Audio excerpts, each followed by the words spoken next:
पंढरपूर शहरातील एका घरामध्ये दोघे बहीण भाऊच असताना एक अनोळखी इसम घरात शिरला आणि मुलीवर अतिप्रसंग करण्याचा प्रयत्न केल्याची संतापजनक घटना पंढरपूरमध्ये घडली। या संदर्भामध्ये संबंधित मुलीच्या वडिलांनी पंढरपूर शहर पोलीस ठाण्यामध्ये फिर्याद दिली असून आरोपीवर विविध कलमांसह बाल लैंगिक अत्याचार अधिनियम 2012 चे कलम 8-12 प्रमाणे गुन्हा दाखल करण्यात आला आहे। दिनांक 23 फेब्रुवारी 2026 रोजी दुपारी 3:30 वाजण्याच्या सुमारास फिर्यादीचे राहते घरामध्ये पंढरपूरमध्ये ही घटना घडली।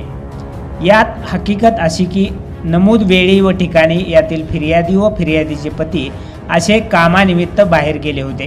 दरम्यान फिर्यादीचा मुलगा व मुलगी अशी दोघं भावंड आपले घराचे अंगणामध्ये खेळत असतानाच एक अनोळखी इसम फिर्यादीचे घरासमोर येऊन फिर्यादीची मुलगी हीच घरात चल, मला तुझ्या वडिलांचं आधार कार्ड दाखव असं म्हणल्याने संबंधित मुलगी घरामध्ये आली। यावेळी अचानक या अनोळखी इसमाने फिर्यादीची मुलगी हीच थांब, तुला चेक करतो असं म्हणून तिच्यावर अतिप्रसंग करण्याचा प्रयत्न केला। यावेळी सदर मुलगी मोठ्याने ओरडू लागल्याने तीस ओरडू नको नाहीतर तुला उचलून घेऊन जाईल अशी धमकी आरोपीने दिली। परंतु बाहेर कोणीतरी आले असल्याची चाहूल लागल्याने संशयित आरोपी त्याच्या मोटारसायकलवरून पसार झाला।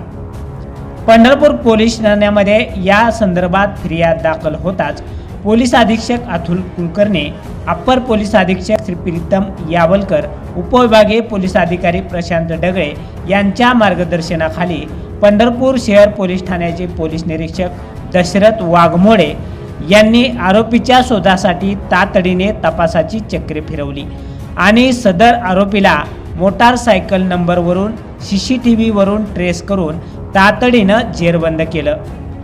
पुढील तपास पोसई, यादव व रावण हे करत आहेत।